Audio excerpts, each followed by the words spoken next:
वीणावरदण्डमण्डितकरा या श्वेतपद्मासना।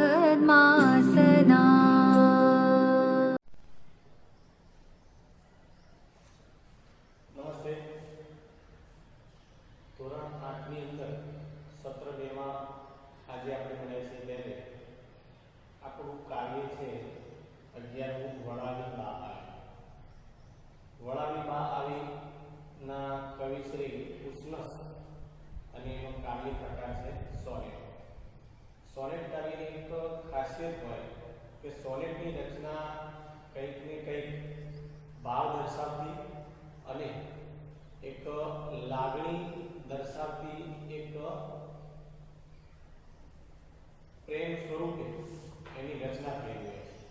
અહીં આગળ કવિ ઉષ્ણસ નો થોડો આપણે પરિચય મેળવીએ. એ કવિ ઉષ્ણસ છે એમનું મૂળ નામ નટવરલાલ કુબેરદાસ પંડ્યા જેવું મૂળ નામ છે અને પોતાનું વતન એટલે કે વડોદરા પાસેનું સાવલી ગામના પોતે વતની છે. પોતે પોતાના કાર્યકાળ દરમિયાન વલસાડ કોલેજની અંદર પોતે એક અધ્યાપક તરીકે કાર્ય કર્યું છે. સાથે સાથે એમણે પ્રસૂલ છે, આદ્રા છે, ઋણનો ગ્રહ છે જેવા કાવ્ય સંગ્રહો પણ એમણે લખ્યા છે. અહીં આગળ થોડો એમનો એવો પરિચય આપ્યો છે કે પ્રકૃતિ વર્ણનો અને કાવ્યમાંથી સ્ફુરી રહેલું ચિંતન એ કવિની નોંધપાત્ર લાક્ષણિકતા. કોઈ પણ કવિ કે કોઈ કાર્ય કામ કરતો હોય તો એની કંઈક લાક્ષણિકતા હોય. તો આ કવિશ્રીની લાક્ષણિકતા કેવી છે? એમના જે દરેક કાવ્ય સંગ્રહો છે એ કુટુંબ ચિત્રો, વાત્સલ્ય ભાવ ના કારણે કવિ એક કહેવાય કે એમની આછેરી લાક્ષણિકતા. અહીં આગળ આ કાવ્યમાં આપણે જોઈએ તો આ કાવ્યની અંદર કવિ ઉષ્ણસે વડાવી બા આવી કાવ્ય વિષયાંક કેમ આપ્યું છે? તો કાવ્ય જોતા જ અહીં આગળ એક નાનકડો પરિવાર છે. એ પરિવારની અંદર એક ઘરડા વૃદ્ધા એટલે કે ઘરડા દાદી છે.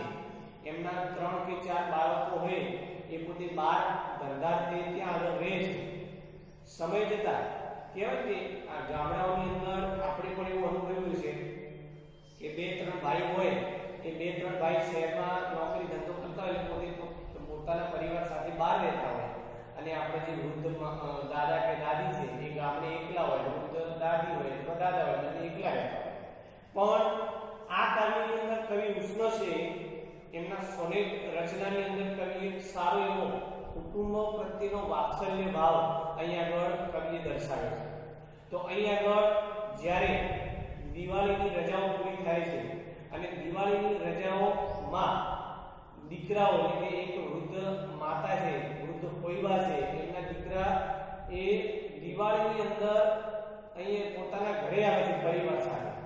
અને પરિવાર સાથે જ્યારે દિવાળીની રજાઓ પૂરી થાય છે અને એ રજાઓ પૂરી થાય છે અને એ રજાઓની આગલી રાતની જ્યારે એમના કુટુંબના જે 2 ભાઈ છે પોતાનો પરિવાર લઈ અને જ્યારે નીકળવાના છે એની આગલી રાત્રિએ એ વૃદ્ધ એમની માતાનું હૃદય, એમના વૃદ્ધ બાનું હૃદય કેવું એકદમ તળમળે છે કે ભાઈ મારું આજનું જે હર્યુભર્યું વાતાવરણ છે, મારું હર્યુભર્યું ઘર છે એ કાલે આવતીકાલે ખાલી થઈ જવાનું છે. મારો જે કલબલાટ છે ઘરની અંદર એકદમ નીરવ શાંતિ રહી છે, જેમ કોઈ સ્વજન જતો રહ્યો હોય અને પછી આવવાનો ન હોય અને જેમ વરસાદ આવ્યા પછીનો એકદમ કેવો સમય હોય છે, તરસ લાગી હોય અને તરસ લાગતાની સાથે જ આપણે જ્યારે પાણી પીએ છીએ એ પાણીની તરસ કેવી હોય છે. તો એ બધી લાગણીઓ સાથે કવિ ઉષ્ણસે એક નાનકડું સોનેટ કાવ્ય અહીં આગળ કવિએ આપી છે. એનો પરિચય આપણે જોઈએ કે દિવાળીની રજાઓમાં દૂર દૂરના ગામથી ઘેર આવેલા પોતાના સંતાનો એટલે કે જે બા છે, બાના સંતાનો દિવાળીની રજાઓથી અને દિવાળીની રજાઓમાં એ પોતાના બાળકો જ્યારે ઘરે આવે છે ત્યારે તેમની પરિવાર છે એ પરિવાર બધો સાથે રહે છે. હળી મળીને રજાઓ પૂરી થાય છે અને પોતાના ગામ પાછા વિદાય થાય છે ત્યારે માના હૃદયની અંદર સ્વજન વિયોગની જે વેદના થાય છે તેનું વર્ણન કવિ ઉષ્ણસે આ કાવ્યની અંદર કર્યું છે. રજાઓ પૂરી થાય છે અને રજાઓ પૂરી થતા જે એના દીકરા છે એ પોતાના વતન ભણી જાય છે ત્યારે સ્વજન વિયોગની વેદના કવિ શ્રી નટવરલાલ કુબેરદાસ પટેલ અહીં આગળ વર્ણવ્યું છે. તેનું વર્ણન આ કાવ્યની અંદર કરવામાં આવ્યું છે. માતા પિતા અને વૃદ્ધ વિધવા કોઈ સૌના ચિત્ત નજીક આવી રહેલા વ્યગ્ર છે.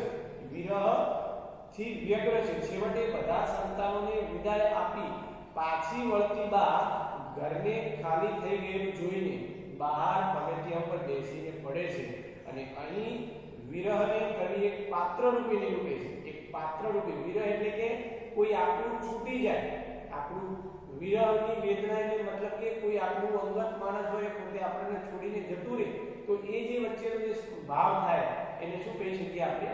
વિરહ કહી શકીએ. એક પાત્ર રૂપે નિરૂપે છે અને વાત્સલ્ય વિષય આ સોનેટ કવિએ બાના હૃદયમાં જે સ્નેહનું, સંતાન, વિરહનું વ્યાપેલું જે શોકનું હૃદયસ્પર્શી નિરૂપણ કવિએ કર્યું છે. તો આ કાવ્યની અંદર આપણું 11મું કાવ્ય છે કવિ ઉષ્ણસે લખેલું સોનેટ કાવ્ય ની અંદર કવિએ વળાવી બા આવી કાવ્યમાં તમે જ્યારે આપણે બીજા ભાગમાં મળશું તો એ બીજા ભાગની અંદર આપણે બા અને પોતાના સંતાન પ્રત્યેનો ભાવ આ કાવ્યમાં દર્શાવ્યો છે. એનો નાનકડો ભાવાર્થ તમારે ઘરેથી લખવાનો છે. તો આપણે જોઈએ કે નાનકડો ભાવાર્થ છે એ તમારે ઘરેથી લખવો પડશે. તો આપણે શું કામ કરવાનું કે ભાઈ એનો જે કાવ્યનો ભાવાર્થ છે ભાવાર્થ આપણે ઘરેથી લખવો પડશે. સાથે સાથે કવિનો પરિચય પણ આપણે લખવાનો છે. કવિ પરિચય પણ આપણે લખશું અને એના જે શબ્દના અર્થ છે શબ્દ સમજૂતી પણ આપણે લખવાની છે. તો આજનું આપણું કામ કયું? કાવ્યનું ગાન કરી કાવ્યનો ભાવાર્થ, કવિ પરિચય અને શબ્દ સમજૂતી આપણે લખશું. નમસ્કાર.